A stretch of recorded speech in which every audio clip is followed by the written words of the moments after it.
Anda setuju nggak kalau saya katakan bahwa kalau gitu sekarang tuh menjadi tidak relevan lagi atau tidak menjadi sebuah kebutuhan yang prioritas untuk memiliki para penghafal, karena kayak Anda aja tadi kan, begitu Anda lupa, Anda langsung klik keluar. Itu makanya aku ingin menyanggah opini Bang Ade tentang aku, yang mana Bang Ade bilang aku hafal Quran itu luar biasa, karena bagiku jadinya itu biasa aja karena tidak ada manfaatnya. Bismillahirrahmanirrahim. Assalamualaikum warahmatullahi wabarakatuh. Ntar dulu kamu Ustadz. Jadi ini video ada Ustadz yang mereaksi pernyataan Kumaila bahwa tidak ada gunanya itu hafal Quran.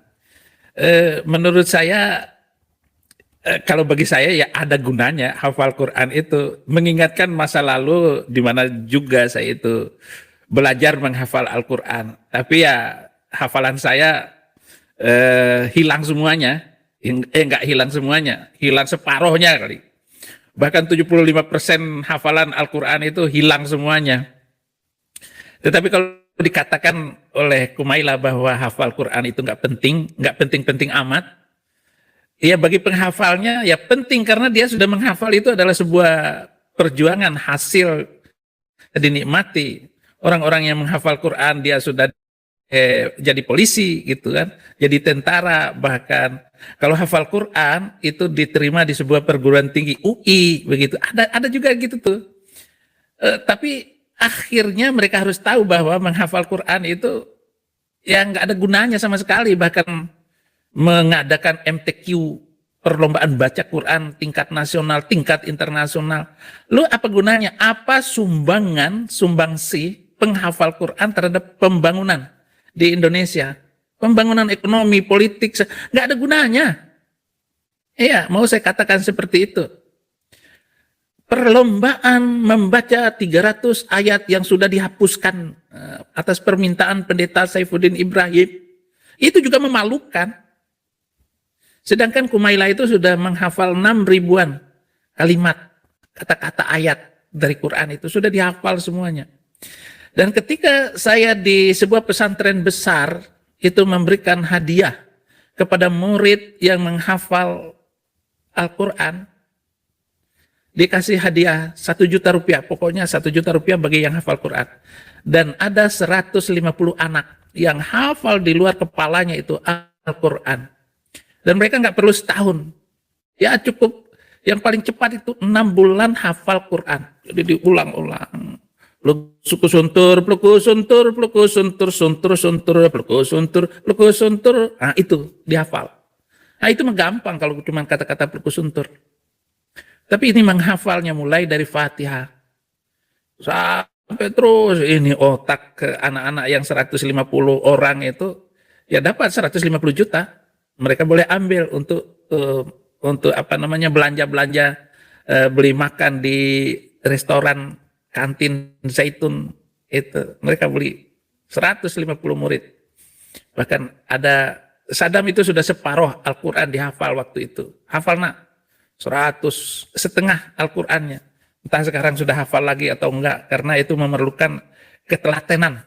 Nah kembali lagi saudara-saudara, enggak usah hafal kitab suci kayak begitu, karena saya meminta kepada Departemen Agama, Menteri Agama untuk menghapuskan 150 ayat yang saya minta karena tidak sesuai dengan kemanusiaan, tidak sesuai dengan kemerdekaan, bahwa itu adalah hak segala bangsa untuk tidak menerima ajaran kekerasan seperti itu.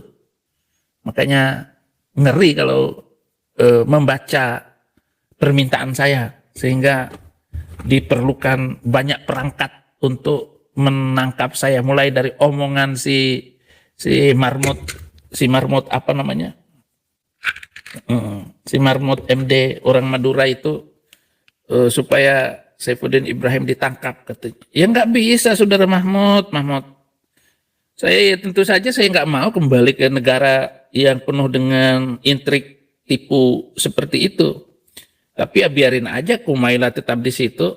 Selama kamu berbicara dan bergaya seperti kata-katamu tadi, itu nggak bisa ada orang yang bisa menangkap kamu. Berpendapat saja. Apalagi kamu itu kan jangan mengaku Kristen. Kalau kamu mengaku Kristen ya sudah. Jangan sampai ngaku Kristen kamu. Nah. Walaupun kamu Kristen sekalipun, jangan diakui. Jangan mengaku sebagai orang Kristen. Dan jangan percaya bahwa ada orang yang mau membantu kamu. Tetap dengan kalimat yang seperti itu, maka kamu akan bebas. Nggak bisa ditangkapin. Jadilah, jadilah pejuang sejati. Pejuang sejati itu, karena ini zaman buka mulut, ya pakailah kesempatan ini untuk membuat Indonesia akan terpelanting sendiri, dan nanti terpaksa mereka mengaku bahwa hidup beragama itu adalah yang toleran dan damai. Ya, terima kasih juga Bang Ade yang berani mengungkap, yang berani mewawancarai.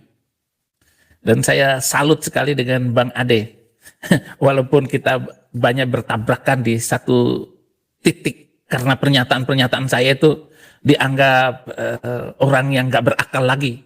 Bahkan ada MUI itu bilang bahwa Saifuddin Ibrahim itu sudah sakit jiwa katanya, harus dibawa ke rumah sakit jiwa katanya. Lalu orang saya sangat waras berpikir untuk membangun dan menyiapkan kehidupan yang lebih bermoral yang akan datang, dan jangan sampai entah siapapun, entah Bahar Smith atau turunan-turunan itu yang melakukan kegiatan di luar kendali yang benar, melakukan demo-demo, membuat pernyataan-pernyataan keagamaan sehingga para pengikutnya itu kesurupan, harus membela si turunan Kanjeng Arab.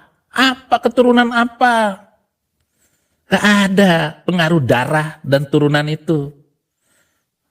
Itu kan hanya nasi bungkus doang, diumpan sama mereka yang kaya dari Arab itu. Turunan-turunan pasar Tanah Abang, pengikut manusia-manusia yang kesurupan beragama, kaum muhibbin. Ini kan timbul berbagai macam penolakan.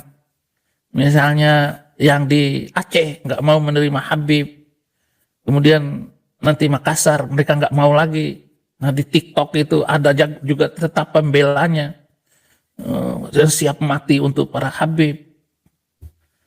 KM 56 orang telah menyerahkan nyawanya. Lalu berkatalah si Yaman itu, dia bermimpi bertemu dengan 6 orang almarhum itu dalam penglihatannya. Mimpi dia kan bohong kan? Mana ada mimpi masuk surga lo sendiri. Jangan bohong. Habib, jangan. Bahwa mereka ini memang saudara-saudara sudah tidak punya akhlaknya lagi. Iya. Kembali lagi ke Bang Ade ya. Wabarakatuh. Alhamdulillah, teman-teman, berjumpa kembali di channel Santri Quran 45. Alhamdulillah, mudah-mudahan semuanya diberi kesehatan dan kelancaran rezeki oleh Allah Subhanahu wa taala.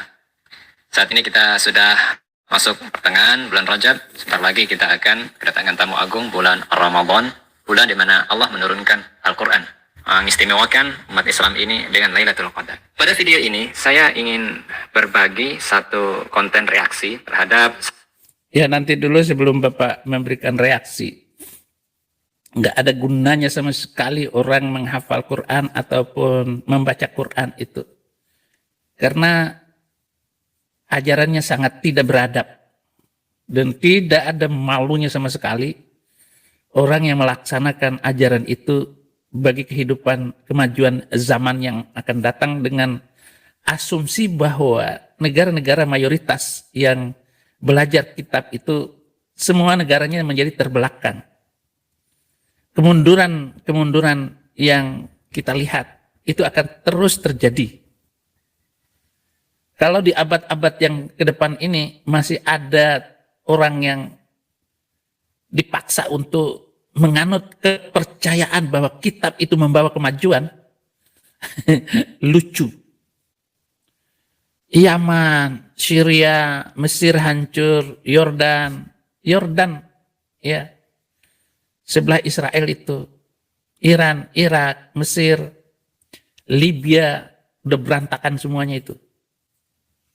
Karena mereka nggak bisa diajak untuk maju. Karena harus menjustifikasi dengan hukum kitab itu. Jangankan ini, contoh saja Habib Rizik itu. Enggak ada majunya sedikit, mulutnya itu berbicara. Otaknya isinya itu sangat berotak udang. Hanya begitu. Jadi dia memanfaatkan momen-momen untuk ngomong.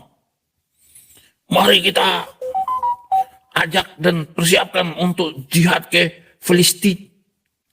Dia bilang, kita jihad ke Filistin. Dia sendiri nggak ikut. Mempermalukan dirinya sendiri. Ayo daftar Habib-Habib dulu untuk ke Palestina. Oleh Jenderal Rizik. Di bawah pimpinan Komando Panglima Bahar Smith. Yang suka bawa golok-golok itu. Ke pengajian dia bawa golok. Kok nggak ditangkap sama polisi? Polisi pengecut. Polisi Indonesia. Polisi mafia. Nggak mampu. Polisi itu nggak mampu memperbaiki keadaan Indonesia. Daftar dulu. Kalianlah yang ada di depan. Para Habib. Nggak boleh yang pesek-pesek itu. Untuk mujahid pesek-pesek nggak boleh. Jadi syarat utama mendaftar ke sana adalah yang hidung mancung. Potong jenggot saya, ya, potong jenggot saya kalau ada yang daftar. Nggak bakal ada yang daftar, nggak bakalan. Kalau syaratnya hidung mancung, berewokan. Mbak Mukmin, Novel Baswedan, Anies Baswedan. Kamu ke sana tuh Anies. Nggak usah jadi calon presiden. Nggak boleh Anies itu. Anies. Nggak boleh kamu jadi presiden di Indonesia. Jadi presiden Yaman aja. Ya. Kenapa harus hafal Quran? Katanya mukjizat terbesar Nabi adalah Al-Quran. Dari mana kamu mengatakan Al-Quran itu mukjizat? Mukjizat kok motong leher orang, memisahkan manusia dari kepalanya. Satu video podcast yang diisi oleh Bang Ade Armando dan salah satu narasumbernya yaitu Kumaila, seorang perempuan yang mengaku seorang hafiz tetapi mengatakan bahwa menghafal Al-Quran tidak ada gunanya. La ilaha illallah. Oke, langsung saja kita saksikan videonya. La ilaha illallah. Sama dengan sekarang ini para komentator muslim terhadap Saifuddin Ibrahim itu, mereka sudah tidak bisa lagi menanggapi pemikiran-pemikiran saya dan pernyataan-pernyataan saya, kecuali potong-potong video saya, kemudian ini sudah gila, dia sudah sinting, dia sudah miskin, dia pendeta Saifuddin Ibrahim ini sudah jadi pemulung di sana. Jadi dia ngomong seperti itu. Saya nggak perlu jadi pemulung di Amerika, saudaraku. Janganlah kamu tertipu. Misalnya tasik ngaji. Astagfirullahaladzim. Lihat kan sudah gila kan. Si ini Dodi Sefriadi dia bilang, lihat astagfirullah, masya Allah gitu. Hanya modal kata-kata itu, lalu dia menarik simpati penontonnya. Dia menggunakan nama Saifuddin Ibrahim agar penontonnya naik lagi. Pasti naik kalau menampilkan Saifuddin Ibrahim, mereka pasti naik rating penontonnya. Karena memang laku dijual Saifuddin Ibrahim ini. Kalau nonton saya sudah gak mau diajak waras berpikir itu. Harry Pras itu paling senang juga itu mengomentari video-video saya bahwa Saifuddin Ibrahim ini memang gelo gitu, gila gitu. Ya ampun. Tapi saya tetap bersyukur untuk menjadi agen perubahan. bagi kemajuan bangsa di Indonesia. Kenapa saya begitu peduli dengan bangsa Indonesia? Tapi tetap dibenci, enggak apa-apa. Ini selamat hari Minggu ya, bagi teman-teman di Amerika, di Indonesia hari Senin, di sana Senin, malam sudah di sana. Oh, saya informasikan juga mulai Sabtu kemarin, jadi sudah seharian ini, TikTok Amerika sudah diblokir di seluruh Amerika karena ajuan banding ke Mahkamah Tinggi tidak disetujui oleh Mahkamah, dan hanya ada di tangan Trump nasib TikTok ini. Ya, TikTok berdoa dan berkeinginan untuk tetap karena penduduk 300 juta lebih ini diperlukan oleh TikTok karena pangsa pasar yang besar. Orang semua sudah main TikTok, termasuk saya. Saya pakai TikTok itu dengan 8 akun. Satu akun dilaporkan oleh kadrun, saya naikin satu lagi, terus diserang. Karena saya menjadi pembicara tamu yang favorit juga di TikTok. Dan TikTok ini luar biasa, saudara-saudara. Banyak jiwa yang terima Yesus gara-gara main TikTok.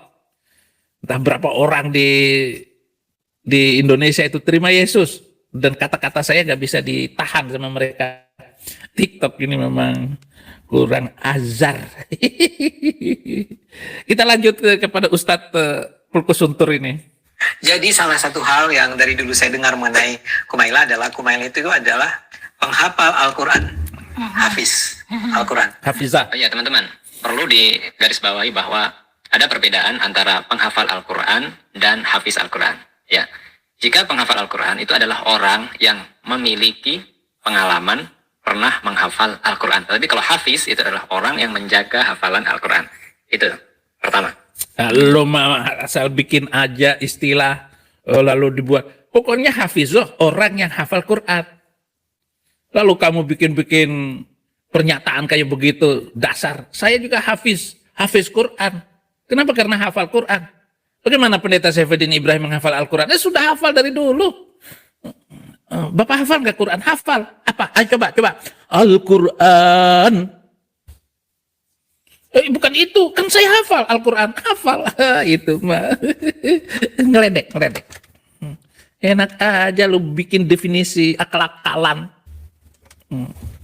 Emang hafal Quran. Ya. Nggak perlu dihafal. Nggak penting sama sekali. Dan nggak ada gunanya. Kalau kamu punya pesantren penghafal Quran, ya udahlah.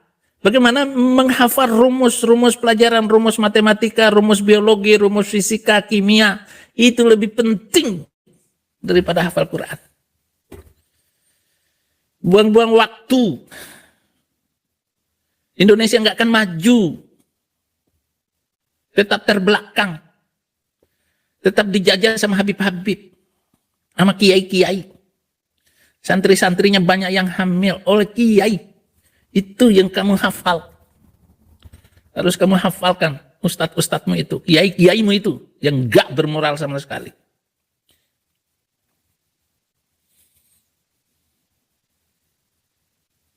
Itu penamaan yang Anda sendiri tidak merasa terganggu kan? Iya, karena itu kan fakta aja. Faktanya memang Anda adalah penghafal. Tapi ada orang-orang yang nanya, betul nggak sih Anda itu penghafal Al-Quran? Dan ada yang minta, Bang Ade tanya deh, coba deh cek dia tuh. Bisa nggak sih dia mengucapkan ayat-ayat Al-Quran? Jadi buat teman-teman yang barangkali dari non-muslim, itu satu buku tuh yang disebut penghafal Al-Quran tuh. Satu buku Al-Quran yang berapa, ada ayatnya berapa? Iya, 600-an halaman. 600-an halaman itu? 6 ribuan ayat. 6 ribuan ayat dia hafal. Ya. Kalau di Kristen ada nggak sih itu penghafal Injil? Kayaknya nggak pernah dengar. Nih di sini kameramen kita kan orang Kristen. Menghafal Injil itu bukan tradisi kan, Bang? Bukan. Jadi Injil itu harus dijalani dan diimani, Bang. Bukan dihafal. Wah ini Oke. Injil nggak perlu dihafal. Konteksnya itu nggak ada Injil dihafal. Nggak ada tradisi menghafal Injil. Karena menghafal Al-Quran itu ada pahalanya. 1 huruf, 1 pahala. Nilainya 1. Bismillahirrahmanirrahim itu bukan satu huruf. Bi ismi 1 2 3 4. Bi ismi, bismi. Ba sin mim, bi ismi. 3 huruf. 4 huruf, salah. Itu 4 pahala, bismi. Orang sudah membayangkan pahalanya bagaimana. Sehingga dosanya terampuni. Oh, nanti diberkati hidupnya. Sehat dari sakit. Nanti umur panjang. Disenangi banyak orang. Saya nggak perlu hafal Quran, disenangi orang. Punya duit banyak aja. Sudah syukur. Ini lawak-lawak, ketawa-ketawa aja deh. Siaran kali ini. Oh ya teman-teman, perlu kita ketahui ya, dilansir dari beberapa sumber bahwa memang Injil itu tersedia dalam banyak terjemahan dan bahasa. Tidak ada keharusan umat Kristen untuk mempelajari Injil dalam bahasa aslinya, Ibrani, Aram, atau Yunani. Sehingga umat Kristen cenderung fokus pada membaca Injil dalam bahasa yang mereka pahami saja. Jika itu Indonesia, maka mereka cukup memahaminya dengan bahasa Indonesia, dan seterusnya. Dan juga dalam ibadah Kristen, membaca dan mendengarkan Injil menjadi bagian yang penting. Ayat-ayat Injil seringkali dibaca oleh pemimpin ibadah, sehingga umat Kristen lebih terbiasa mendengarkan daripada menghafalkannya. Jadi mungkin pemimpinnya saja yang hafal kira-kira ini ya. Next. Kita lanjutkan. Padahal jawabannya sederhana, nggak ada penghafal. Beda dengan umat Kristen, saudaraku, jemaat gereja itu, kalau pergi ke gereja itu bawa Alkitab. Nih, di tangannya ini. Bawa Alkitab. Memang nggak dihafal. Tetapi ketika pendeta menyebutkan ayat ini, mereka membuka, mencatat, dan distabilo ayat itu. Itu turun-temurun terus gitu. Sehingga mereka itu teringat dengan ayatnya. Berdasarkan terjemahan bahasa apa? Bahasa Indonesia. Kalau di Indonesia itu kita Kristen itu yang paling laris itu. Ada The Gideon International, yayasan yang membagi Alkitab ke seluruh dunia. Dicetak. Cetak ulang, dibagi-bagi. Dan saya, kelas 6 SD, sudah punya Injil The Gideon International itu. Saya sudah punya, saudara-saudara. Sehingga otak orang Kristen itu beda dengan masjid. Jumatan, pengajian, gak pernah bawa Quran. Karena Quran itu terlalu suci. Nanti Quran ditaruh di bawah, nggak boleh. Apalagi pergi Jumatan, lalu kempit, diketek. Masa Al-Quran diketekin? Ini otak kotornya itu. Kelihatannya suci, tetapi otak dan pemahamannya itu rendah sekali, itu Muslim. Kenapa saya harus ngomong kayak begitu? Memang itu yang terjadi. Bang Ade.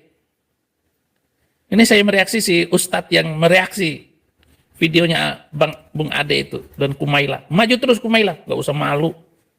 Memang kitab itu tidak suci lagi.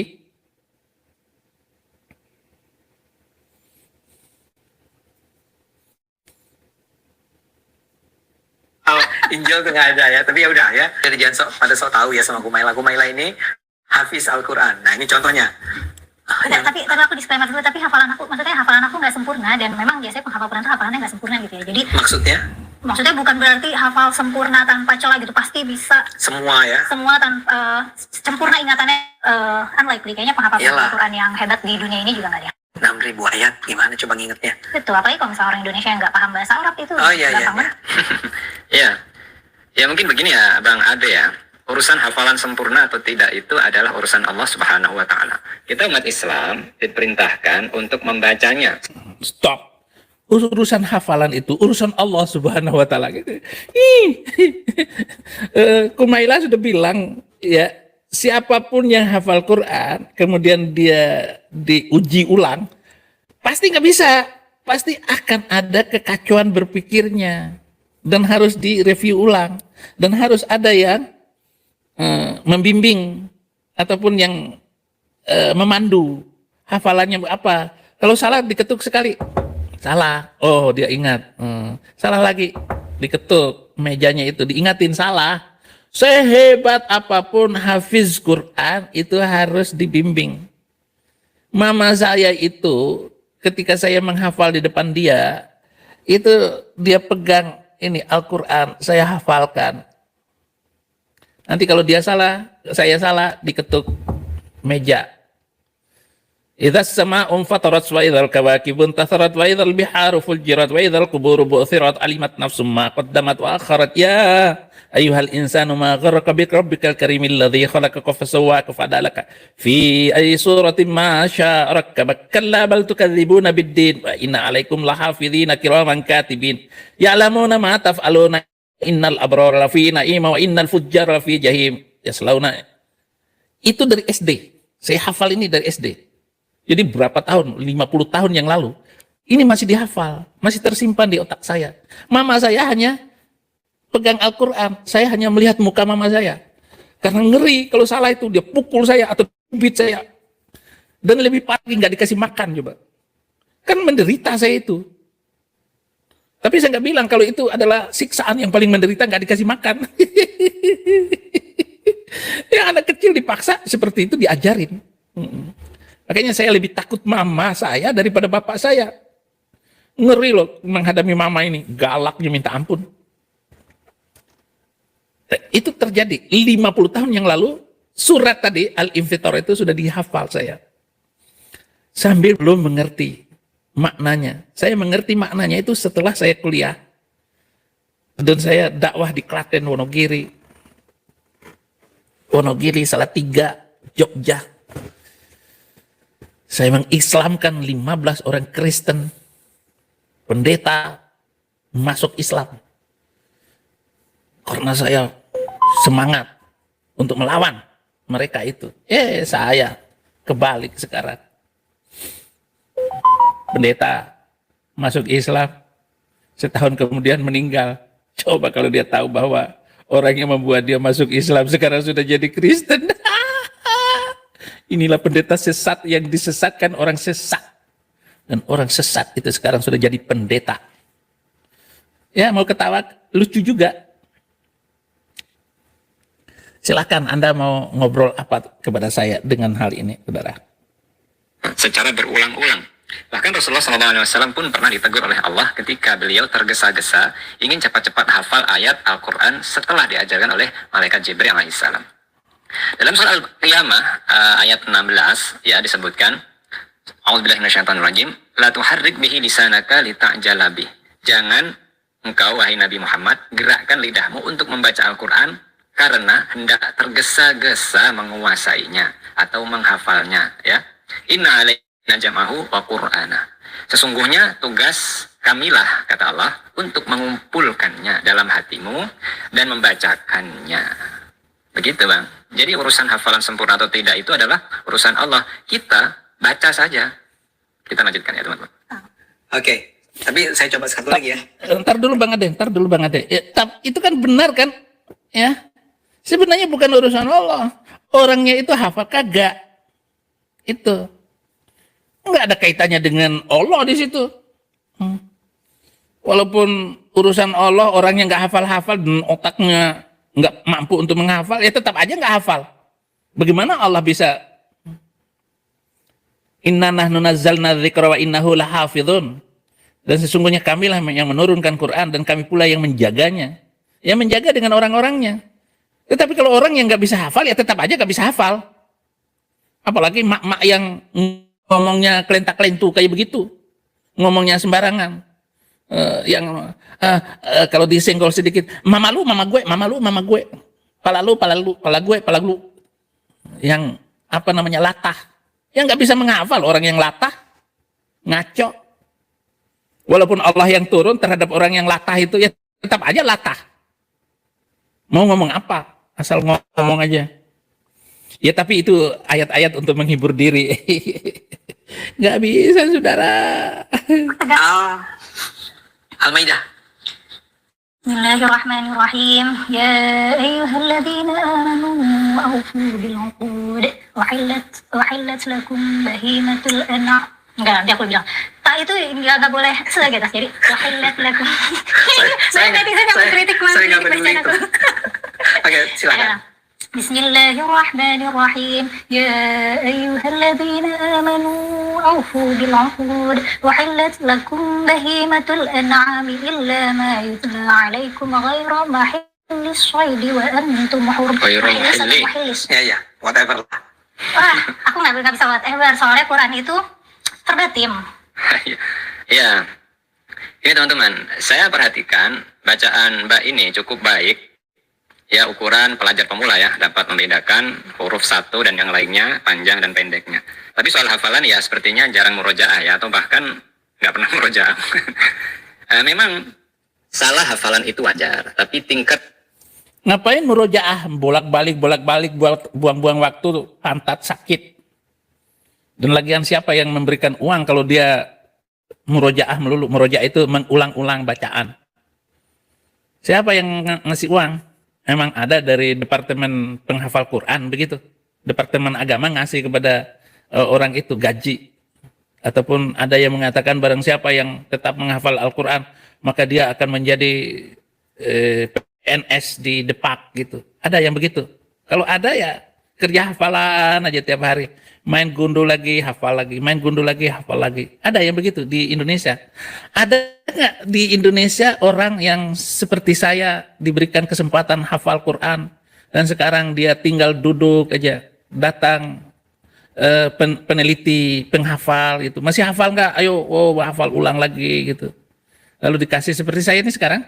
Itu pemerintah Amerika itu kasih gratis setiap bulan itu 20 juta uangnya. Ya saya pakai untuk komat kamit.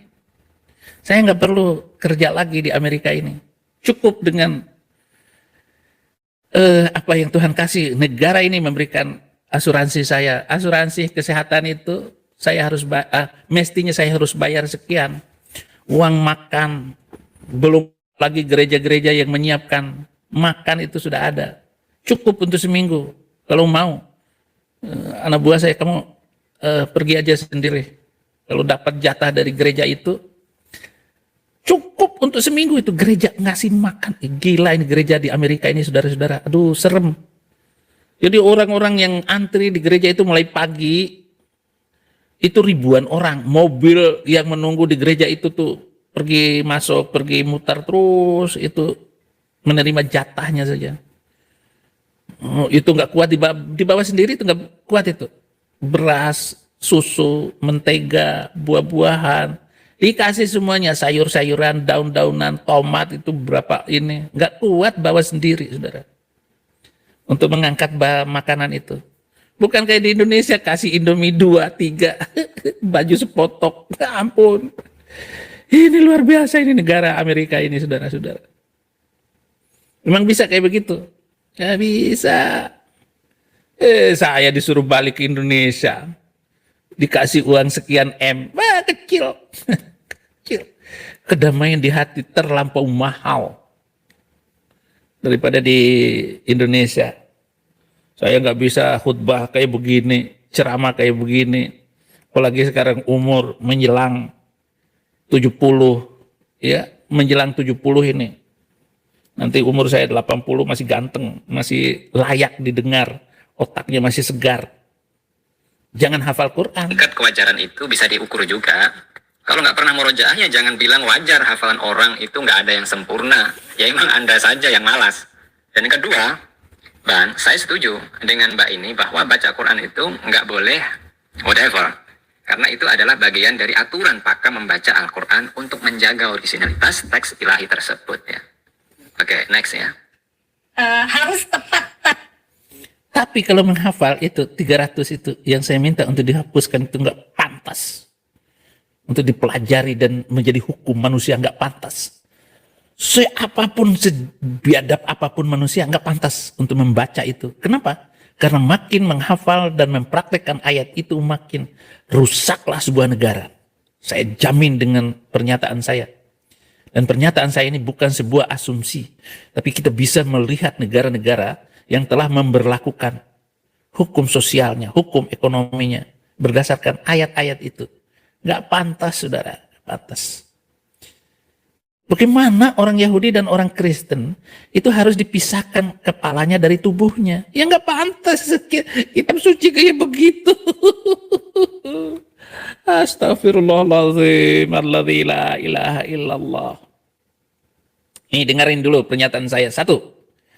Nama Allah itu tidak pernah diperkenalkan oleh nabi-nabi sebelumnya. Entah Adam, Ibrahim, Musa, Daud, dan seterusnya, Salomo. Nggak ada nama gombal gambul daripada Arab SWT itu. Nggak ada. Nggak ada. Yang kedua, tidak ada dan tidak pernah ada nabi yang diutus oleh Tuhan Bani Israel dari Arab. Selalu itu dari Bani Israel. Nggak ada dari Arab, saudara. Dan Alkitab tidak merujuk dan menunjuk Ismail sebagai nabi. Bukan nabi. Kenapa dia lahir dari Hagar, pembantunya itu. Tetapi masalah berkat tetap berkat.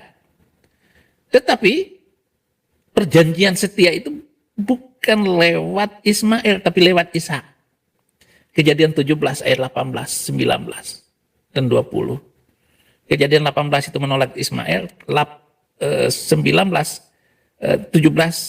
ayat 19 dan 20 itu Ishak. Dan perjanjian itu hanya dari keturunan Ishak, bukan dari Mael. Inilah kunci berkat Ismail dengan berkat Ishak itu. Beda. Si Mael, keturunan Ismail, selalu mengejar Ishak untuk dihancurin dari mulut Nabi itu.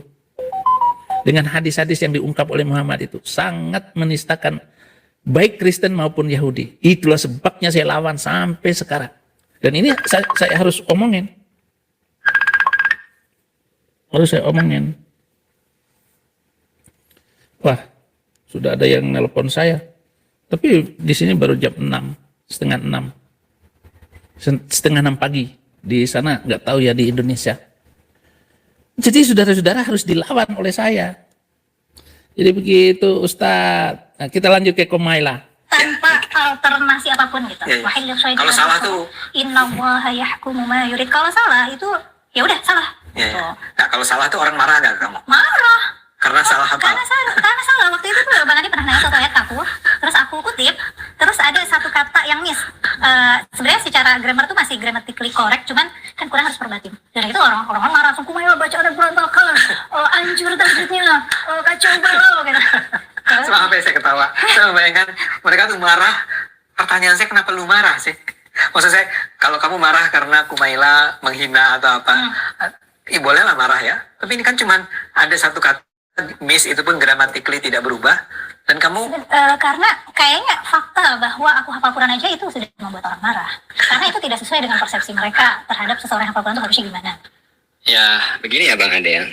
Ntar dulu. Semua saja untuk teman-teman juga ya di rumah. Mestinya yang hafal Quran itu pakai jilbab. Nggak boleh. Nggak boleh. Apalagi pakai tank top.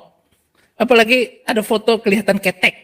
Itu sudah marah besar, pulang ngajual.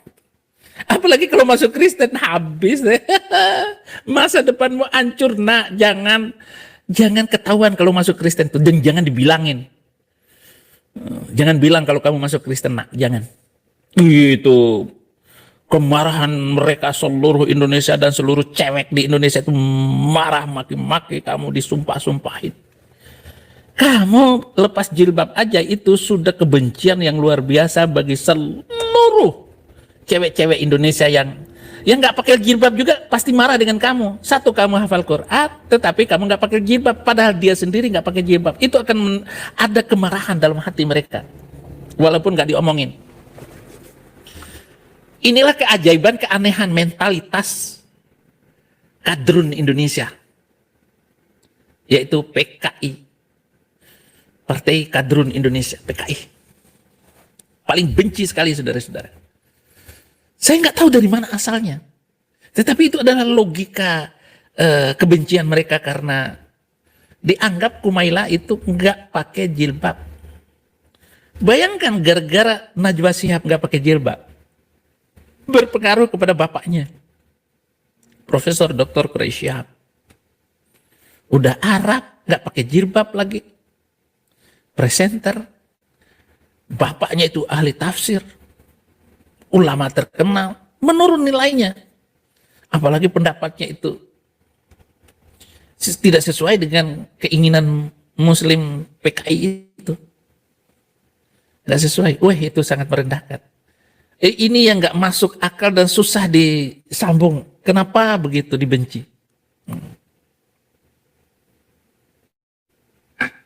Ya, mungkin kita pernah belajar lagu Indonesia Raya. Boleh nggak kira-kira? Misal, saya nyanyikan lagu kebangsaan Indonesia tersebut ya, saat upacara kemerdekaan di Monas ya. Terus saya salah kata misal. Yang seharusnya Indonesia tanah airku, saya salah baca Indonesia tanah bangsaku, tanah tumpah negeriku. Kan nggak boleh. Nggak Pasti boleh. dimaki-maki sama orang. Dibilang geblek lah. Itu yang Nggak boleh. Nggak boleh salah. Tetapi lagu Indonesia Raya itu sudah salah. Sampai sekarang tetap salah. Teksnya itu. Kenapa salah, Abi? Ya salah. Karena ada bunyi teksnya, di sanalah aku berdiri, jadi pandu ibuku. Bagaimana kalau dinyanyikan itu di Monas? Dengan mengatakan di sanalah aku berdiri. Mestinya disinilah aku berdiri. Harus diganti teksnya itu. Di sinilah aku berdiri, jadi pandu ibuku. Kenapa teksnya itu di sana? Waktu itu Wage Rudolf Supratman itu menulis teks itu di Belanda. Nah tentu saja dia bilang di sanalah aku berdiri karena dia berdiri di Belanda, Indonesia itu di Indonesia. Mestinya diubah itu teks. Pak Prabowo, teks Indonesia Raya adalah salah besar. Karena nggak pantas dinyanyikan itu. Kecuali orang yang duta besar yang ada di Singapura, Malaysia, Pakistan dan sebagainya. Jadi duta besar itu baru benar menyanyikan. Duta besar Indonesia di sini di California. Di sanalah aku berdiri. Nah, itu nggak usah diubah. Tetapi ketika di Indonesia harus dinyanyikan. Di sinilah aku berdiri. Nah, itulah kesalahan Al-Qur'an yang harus diperbaiki. Maka saya minta 300 ayat hapuskan. Itu, Bok. Haleluya. Saya kan sampai kepada teksnya itu. Saya meneliti redaksional dari Quran, diperbaiki. Rusak semua itu, redaksi Quran itu. Hanya cocok untuk manusia abad ke-7, nggak pantas lagi untuk diberlakukan sekarang, apalagi diikutin. Sholat 5 waktu, nggak ada dalam Al-Quran. Nggak ada, Bang Ade, lu jangan ditipu terus. Jadi nggak usah sholat, sholat ya semau-mu aja lah. Ya sekali-sekali Jumatan gitu. Jangan diikutin benar, barang siapa yang tidak Jumat 3 kali maka kafir. Jangan percaya itu. Itu kan Muhammad yang ngomong. Supaya apa? Bayar uang. Datang ke masjid. Bukan itu. Sudah bayar pajak ke negara, nggak usah bayar sodako, infak, nggak usah. Lu mau hidup-hidup lah. Lama juga ini. Ngobrol ini saudara-saudara. Katanya Quran itu adalah mukjizat. Menurut Quraisy Shihab, apakah mukjizat itu kejadian ajaib yang sukar dijangkau oleh kemampuan akal manusia? Sedangkan dalam Kristen mukjizat adalah kejadian atau peristiwa yang luar biasa atau di luar kebiasaan yang dilakukan oleh Tuhan atau oleh Allah atau oleh kuasa roh Tuhan dengan tujuan tertentu, misalnya untuk meneguhkan pengutusan seorang nabi Tuhan, seorang rasul Tuhan maupun seorang hamba Tuhan. Harus ada mukjizat. Apa mukjizat Pendeta Saifuddin Ibrahim? 300 ayat. Saya punya mukjizat. Itu kejadian di mana ketika dia ngomong itu menggetarkan dan membuat marah orang. Menteri-menteri, sahabat-sahabat, semua itu marah. DPR semua marah atas Saifuddin Ibrahim. Itu mukjizat mulut. Yeremia berkata, apa salah saya? Dia berkata kepada Raja Zedekia, apa salah saya kepada engkau dan kepada pegawai-pegawaimu dan terhadap bangsa ini sehingga engkau memasukkan saya di dalam penjara? Apa salah saya? Sama juga dengan Saifuddin Ibrahim ngomong, apa salah saya? Hei, hakim. Enggak ada salah. Hanya ngomongin, semua fakta saya ucapkan. Dan itu semua tertulis dalam hadis. Yang menulis hadis siapa? Sahabat nabinya sendiri, istrinya sendiri. Ngomong semua, saya dikawini Nabi umur 6 tahun, ditiduri umur 9 tahun. Yang bersaksi adalah pelakunya. Saya dituduh masuk penjara 4 tahun. Orang lain Nabi yang menikmati, gua yang menderita. Enak aja loh. Bagaimana? Ya dari umur 6 tahun dikawininnya itu. Kan sudah kewajiban seorang Nabi, apalagi istri bocilnya ini, 6 tahun ini, kan harus didatangin dari sekian banyak istrinya itu. Aisyah yang paling bocil. Apa yang dilakukan Nabi itu, saudara? Tahu nggak? Semuanya tertulis dalam hadis itu. Bahwa ketika suami tuanya itu datang, dia tempelin, taruh kemaluannya di atas pahanya. Dan Aisyah disuruh pegang. Beliau menikmati itu kasus, dia menikmati itu, diremas-remas sama bocil itu. Selama 3 tahun. Sampai umur 9 tahun. Umur 9 tahun barulah ditiduri sebagai suami istri. Dan itulah satu-satunya istri yang perawan. Semuanya janda, bekas orang semua. Makanya dia itu otaknya rusak. Gara-gara nggak menikmati dan nggak melihat darah muncrat dari kemaluan istrinya. Itu awal ceritanya itu. Apakah itu menista cerita saya? Enggak, itu fakta. Tapi dibela oleh netizen TikTok ini. Oh, mana ada ayatnya, mana hadisnya, data mana gitu. Data lapa-lalo. Aduh, kacau deh, kacau sekalian kacau. Jadi gini, jadi suatu saat agama itu jadi bahan candaan, gitu. Oke? Lu candain agama kami silakan, menghina kami silakan. Tapi tidak ada yang paling sakit kecuali menghina kanjeng itu, saudara-saudara. Apa pengertian kata mukjizat? Diambil dari bahasa Arab jazyan. Kata tersebut memiliki arti ketidakmampuan atau memiliki arti melemahkan musuh ketika ditantang. Pelaku atau yang melemahkannya dinamakan dengan mukjizat.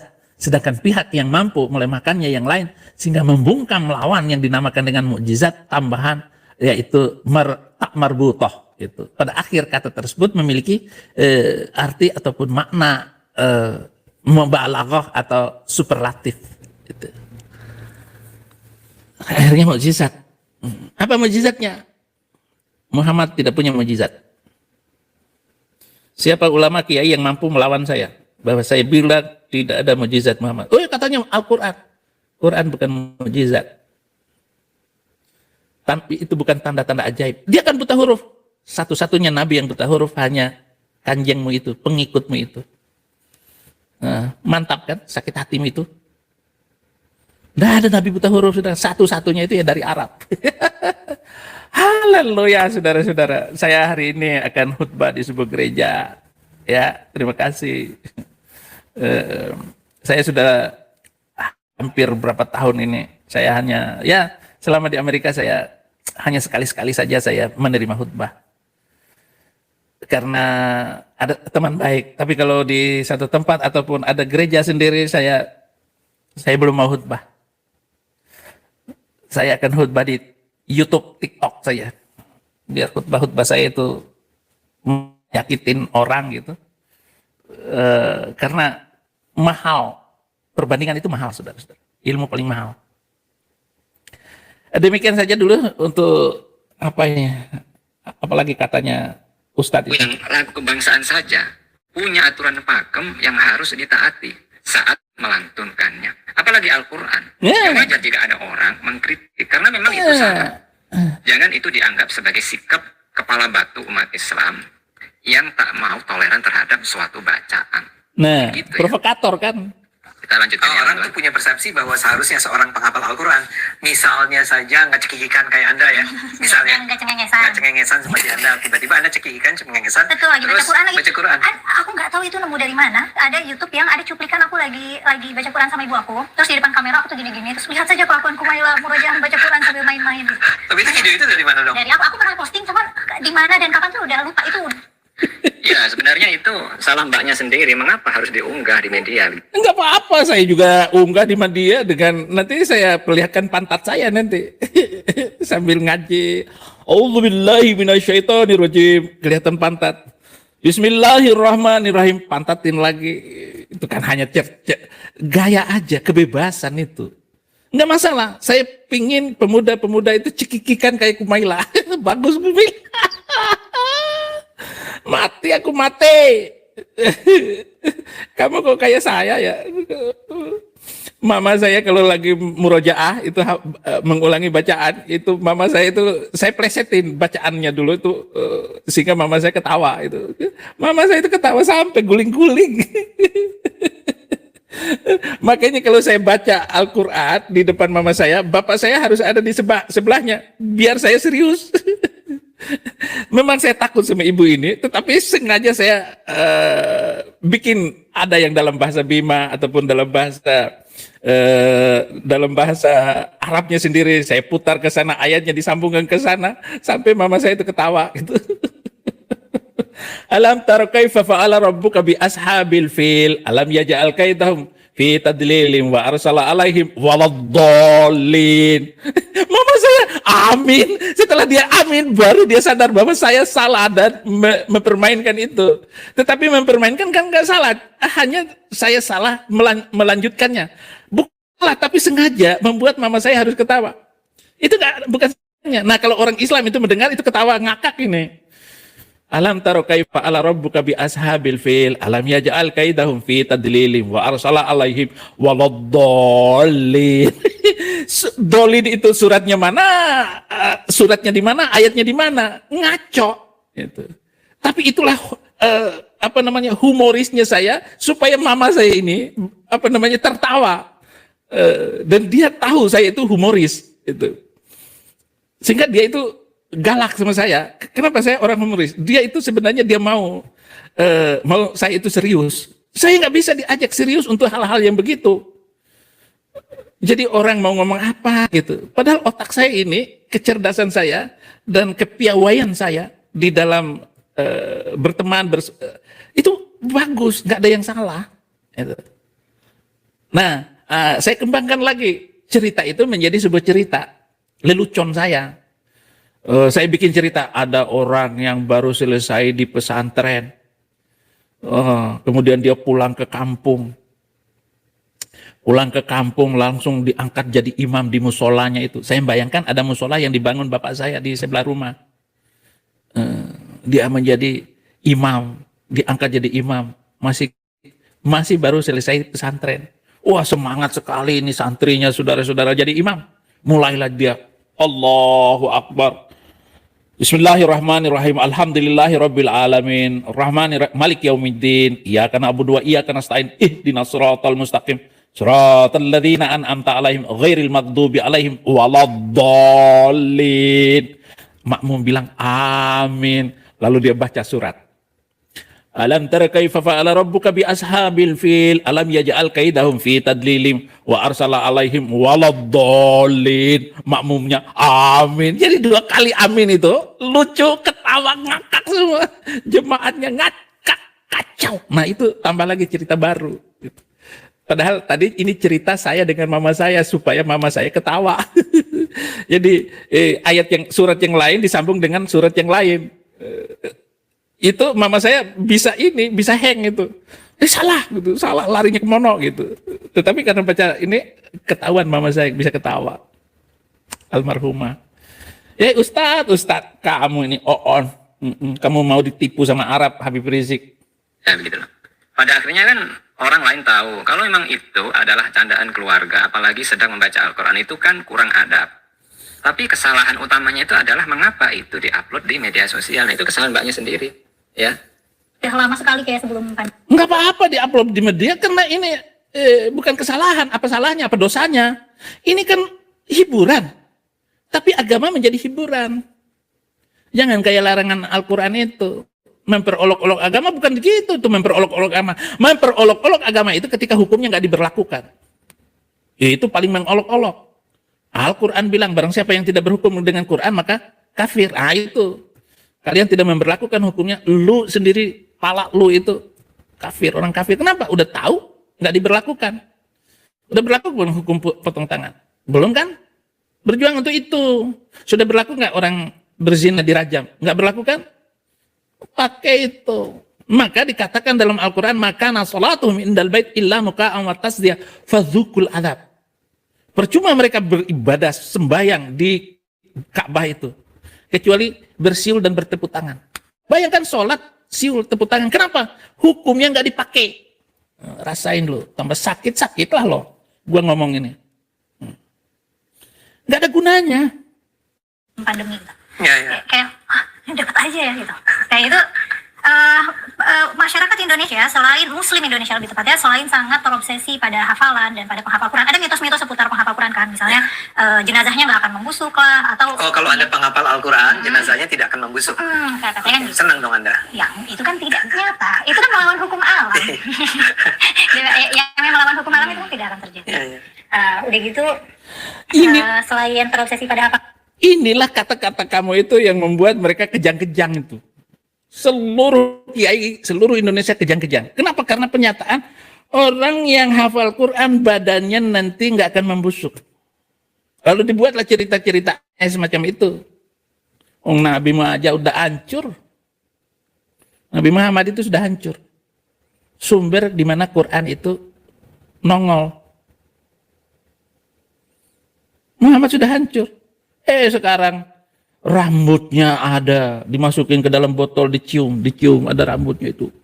Sambil nangis. Rambutnya beliau hanya selembar. Dan saya nggak percaya kalau itu rambut Nabi. Sangat nggak percaya. Kenapa nggak bulu kemaluannya sekalian dimasukin ke dalam botol?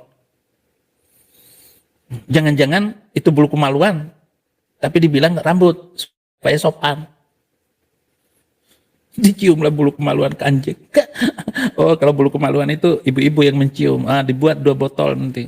Bulu kemaluan itu pasti keriting, rambutnya Nabi panjang, ya agak gelombang dikit lah. Ambil selembar, masukin ke botol. Lagi keliling ke seluruh Indonesia, ada sendal Nabi, ada pedangnya, ada bajunya. Betapa banyaknya hurafat itu. Baju Nabi, jahitannya kayak begitu. Mau-maunya mereka Indonesia ini diperbodoh oleh agama. Ini kan diskusi intelektual. Kalau ini juga termasuk pembahasan intelektual saya, intelektualitas untuk membuat Indonesia semakin pandai, cerdas. Ini tumben panjang ini khutbah saya ini sudah sampai jam 6, 6.10. hafalan terobsesi juga pada pelafalan gitu. Orang Indonesia tuh pelafalannya lebih fasih daripada orang Arab. Ya teman-teman, Benar. ini memang semakin jauh ternyata pemahaman dari Mbak Kumaila ini ya, terhadap urgensi baca Al-Quran, sampai mengesampingkan hadis-hadis fadilah yang biasa orang pakai untuk memotivasi.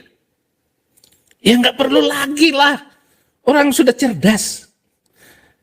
Kumaila sudah nggak percaya dengan hadis-hadis doif kayak begitu, fadilatul amalan qiraatil Quran. Mamnu ada laisa. Nggak pantas lagi untuk diingat-ingat hadis palsu kayak begitu. Mas. Emang ada fadailul amal, fadilatul amal, liman hafizat Quran.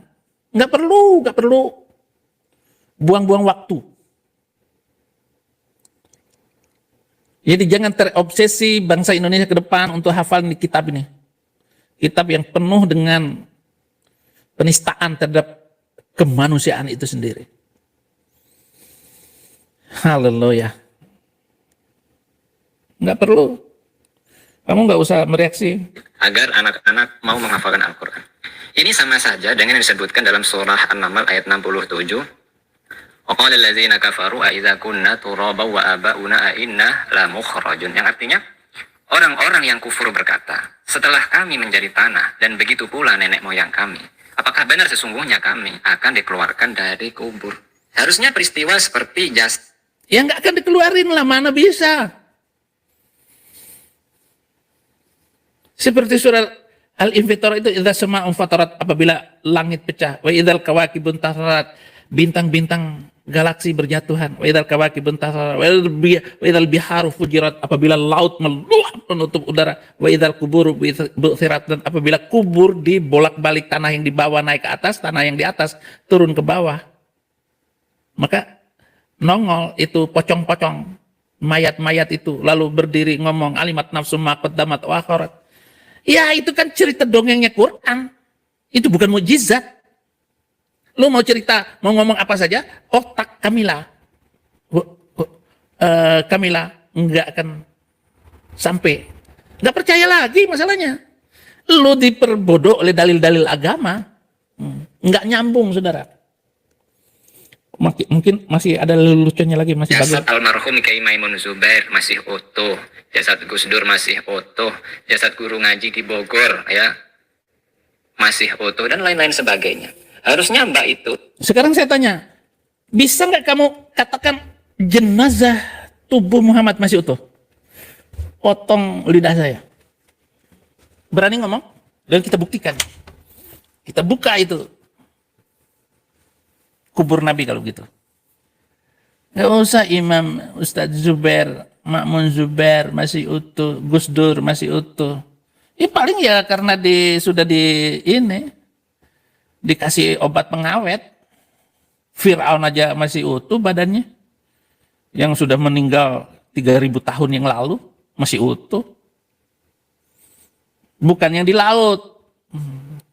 Itu tubuhnya yang di laut itu masih utuh. Oh, sudah dimakan ikan.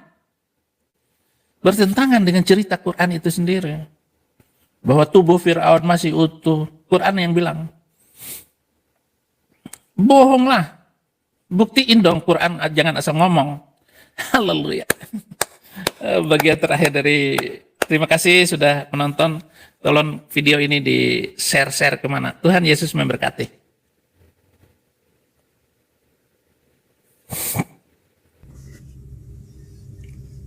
Shalom. Ada video yang harus saya jawab. Jadi orang Islam masuk Kristen, Mormon, kemudian balik lagi ke Islam. Katanya mu'alaf cerdas katanya. Kenapa?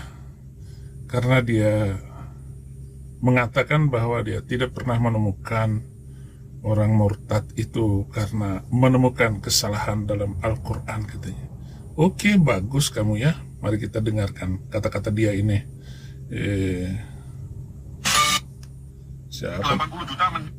Siapa sih namanya si Dul Komeng ini? 80. Perkenalkan, nama saya Anton Kristiono. Saya berasal dari Kota Malang, Jawa Timur. Berdasarkan pengalaman pribadi saya, dan kan saya sejak 2009 juga sering menangani orang-orang yang murtad dari Islam. Begitu pula berdasarkan penelitian saya belum menemukan orang yang murtad dari Islam karena dia menemukan kesalahan dalam Al-Quran. Bukan. Tapi orang yang murtad itu karena mereka ada faktor X. Faktor X ini seperti bisa keluarga yang broken home, bisa karena masalah pendidikan, masalah ekonomi, dan sebagainya. Tapi di gereja itu memang ada beberapa. Ntar dulu, Kristiono, ya? Kamu bilang tidak menemukan. Justru orang menemukan itu rata-rata karena kesalahan Al-Quran itu. Kalau saya jelas sekali, 300 ayat Quran itu harus dihapuskan dari kehidupan umat manusia. Dan nggak pantas kitab suci macam itu masih dipakai sampai zaman now. Zaman sekarang nggak boleh lagi. Kamu tahu nggak? Kacamata kamu itu buatan Arab. Mulai dari ujung kaki, sendal kamu, sepatu kamu, itu bukan buatan Islam. Baju kamu, seluruh yang menempel itu buatan orang kafir. Siapa sih orang kafir itu? Non-Muslim. Siapa sih yang kafir itu? Yahudi. Siapa lagi? Buddha. Siapa lagi? Kristen, Hindu. Pokoknya semua non-Muslim itu kafir. Ulaika humul kafirun. Dan dikatakan oleh Allah, oleh Al-Quran, innal ladzina kafaru min ahlil kitabi wal musyrikina fi nari jahannam khalidina fiha ulaika hum syarrul bariyah. Orang kafir itu adalah seburuk-buruknya makhluk. Yang membuat pesawat terbang itu orang kafir. Itu seburuk-buruknya makhluk. Yang membuat kacamata kamu itu adalah seburuk-buruknya makhluk, orang kafir. Sekarang kamu berpikir yang membuat pesawat terbang itu orang kafir. Tapi oleh Allah di dalam Al-Quran disebut seburuk-buruknya makhluk. Kok makhluk paling buruk bisa menciptakan pesawat, bisa menciptakan HP yang kamu pegang itu? Hah? Ini saya marah ini ya, saya marah sekarang. Saya marah sekarang. Karena kamu nyinggung kamu. Dan ini akan membuat tersinggung seluruh muslim Indonesia. Karena kata-kata saya, Allah kurang ajar. Allahmu itu tidak maha tahu. Karena dia sudah menuduh orang di luar Islam, yaitu orang kafir, seburuk-buruknya makhluk. Berarti Allahmu itu tidak tahu dengan revolusi industri. Allahmu tidak maha tahu bahwa pada tahun sekian, yaitu di abad ke-19, abad 20, terjadi lonjakan yang luar biasa, pengetahuan manusia yang secara revolusioner menemukan pesawat terbang, menemukan mesin jahit, sehingga kita memiliki baju yang bermacam-macam. Elias Howe menyiapkan, menciptakan mesin jahit. Thomas Edison membuat lampu. Semua orang kafir. Berarti Allah itu tidak maha tahu karena pada tahun sekian akan menciptakan pesawat terbang, mobil, Ford, pencipta mobil Ford Amerika. Akhirnya Jepang, anak-anak Jepang belajar, muncullah mobil-mobil baru dari Jepang. Semua orang kafir, semua saudara. Yang dikatakan oleh Al-Quran, surat ke-98, ayat 6, orang kafir seburuk-buruknya makhluk. Allah tidak tahu bahwa tahun sekian menciptakan kecanggihan HP, jam tangan, semua yang kamu pakai itu, ya, jam tangan, apalagi kacamata. Ini bukan orang Islam. Terus apa sumbangan Islam bagi kebaikan dunia ini, bagi toleransi dan damai? Nggak ada. Tetapi dia pakai itu mobil, pesawat terbang yang dibuat oleh orang kafir, kemudian ditabrakin kepada gedung kembar di Amerika. Dalam waktu nggak lama, 5.000 orang putus nyawanya. Sama dengan nabimu dulu, abad ke-7, dia masuk, 5 suku Yahudi dihabisin. Satu suku Najran, Nasrani, habis.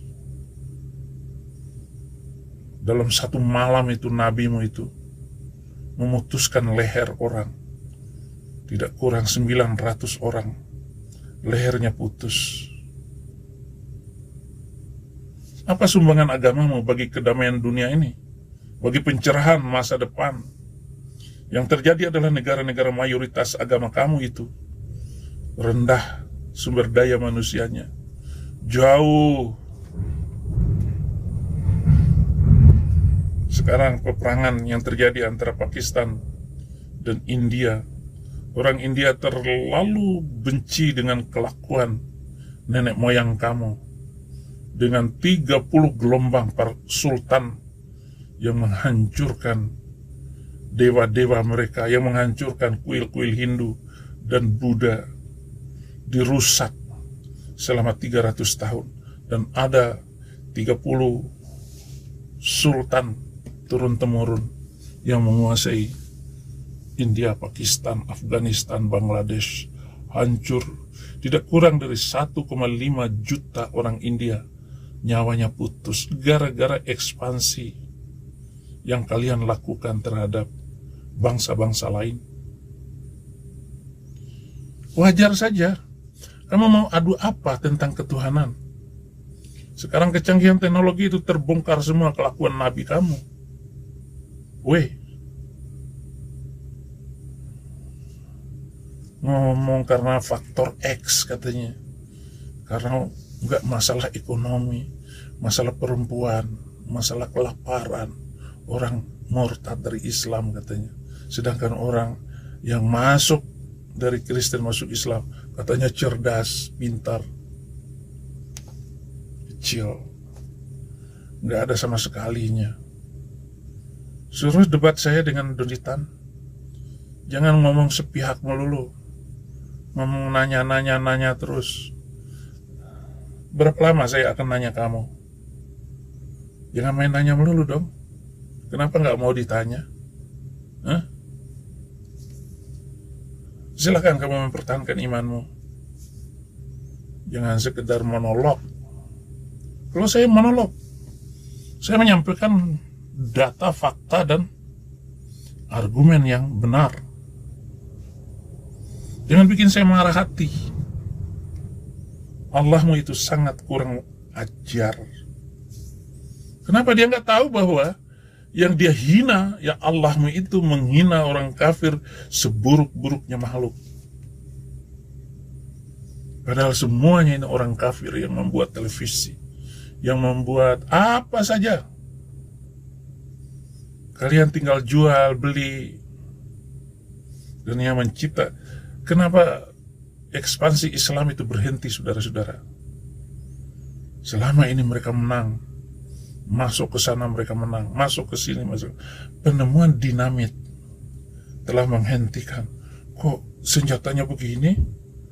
Begitu dilempar dor katanya, mati satu orang. Padahal nggak nyentuh itu. Cuman ada peluru yang keluar dari moncong dor. Kalahlah orang Islam itu, saudara-saudara, dengan Eropa. Dan seluruh daratan Eropa yang sudah dikuasai oleh Muslim itu akhirnya hancur semua. Cordova, Spanyol, gak ada sisanya Islam sekarang. Dan mereka sangat benci dengan Islam. Lu ngomong kayak begini lagi, ya, ngomong ulang-ulang lagi, muncul lagi orang kayak begini. Allahmu kurang ajar. Allahmu iblis.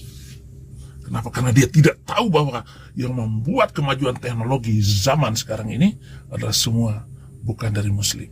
Kenapa bukan dari keluarga kamu? Kenapa bukan dari Islam yang menciptakan radio? Kalian hanya bisa pakai.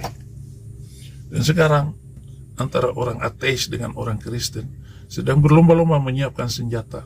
Nanti dijual ke Arab. Biar mereka ngek masing-masing itu. Habis-habislah mereka. Kenapa? Terlalu penting agamamu daripada kebenaran hidup, toleransi, dan damai. Kenapa kamu tidak memikirkan bagaimana membangun pertanian yang bagus, menyiapkan peternakan, agar mereka bisa makan yang banyak, protein hidupnya? Kenapa kita tidak membangun kehidupan? Bagaimana memperbaiki hutan yang sudah hancur itu? Jangan seperti Afrika. Sudah habis semua sekarang Afrika kepanasan. Karena mereka membakar, merusak hutan. Tapi bagaimana kita menanam ulang ini? Kita tanam ulang itu. Yang dilakukan oleh penambang di Kalimantan. Penambang batu bara yang merusak ekosistem alam itu. Kenapa kita nggak hidup seperti agama Badui di Banten sana? Begitu damainya mereka hidup bersama komunitas mereka. Bahkan mereka tidak berani untuk mengeksploitasi. Paling mereka menjual madu ke Jakarta, jalan kaki dari Banten. Mereka nggak mau naik motor ataupun naik mobil karena menjaga kelestarian alam. Kenapa kamu tidak berpikir seperti itu? Amat sederhana sekali membangun Indonesia yang toleransi dan damai. Kamu bilang tidak temu. Kenapa kamu tidak membaca dan mendengar video-video saya dan buku-buku yang saya tulis? Lu mah bikin gua sakit hati ya. Baru kali ini saya marah banget sama mu'alaf ini.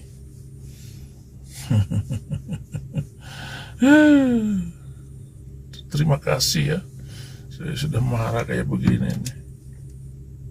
Orang yang mereka ini dididik menjadi seorang misionaris yang tugasnya untuk mengembala domba-domba yang tersesat ini. Ada metodenya dan sebagainya. Jadi biasanya mereka hadir kepada orang-orang yang memang menjadi target. Kalau saya lebih fokusnya kepada orang-orang mahasiswa yang aktivis dakwah kampus, saya dekatin, saya ateiskan atau saya murtadkan. Ada juga misionaris yang dia sasarannya kepada orang-orang yang miskin, orang-orang yang cacat. Jadi ada spesialisasi sendiri. Berpikir misionaris itu senjatanya cuma mie instan saja, tidak gitu. Jadi Saudara, strategi lebih baik ateis daripada beragama yang begitu rusak itu. Satu-satu untuk menyelamatkan dunia